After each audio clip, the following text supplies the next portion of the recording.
Կենտրոնական ընտրական հանձնաժողովը ուժը կորցրած է ճանաչել падգամավորի 18 թեկնածուի գրանցումը։ Ինքնաբացարկի դիմումներ ներկայացողները 4 տարբեր կուսակցություններից են։ Ինքնաբացարկի դիմումների մի մասը օրենքով սահմանված կարգով նոտարական վավերացմամբ է եղել, իսկ այն դիմումների պարագայում, որոնք նոտարական վավերացմամբ չեն եղել, դիմումատուները ներկայացել են Կենտրոնական ընտրական հանձնաժողովի նիստին։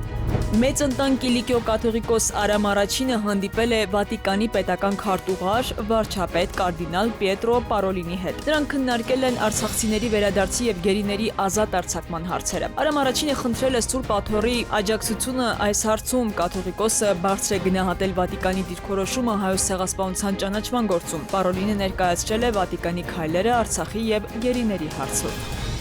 Իրավաբանների միջազգային հանձնաժողովը հրապարակել է զեկույց Ադրբեջանի դատաիրավական համակարգի մասին, ընդգծելով Բաքվում պահվող հայերի եւ Արցախի նախկին պաշտոնյաների գործերով միջազգային իրավունքի լուրջ խախտումները։ Զեկույցում նշվում է, որ դատավարությունները չեն համապատասխանում արդարդատաքննության չափանիշներին եւ արտացոլում են համակարգային խնդիրներ։ Քաղաքացիական անձանց գործերը քննվում են ռազմական դատարաններում առանց հիմնավորման։ Մեղադրյալները զրկված են անկախ պաշտպան ընտրելու հնարավորությունից, իսկ նշանակված փաստաբանները չեն արձագանքում խոշտանգումների փաստերին։ Հանձնաժողովը պահանջել է, որ բողոքարկումները քննվեն քաղաքացիական դատարաններում եւ ապահովեն թարգմանություն ու բավարար ժամանակ պաշտպանության համար։ Կազմակերպությունը նաեւ դիմել է Եվրոպայի խորհրդին, պահանջելով միջազգային դիտորդների մուտքը Բաքու։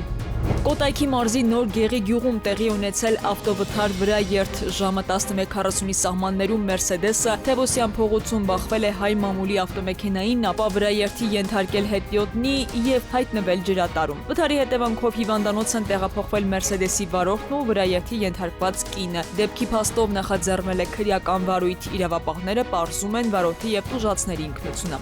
Քնարիկ Պետրոսյան, ժամը լրատվական։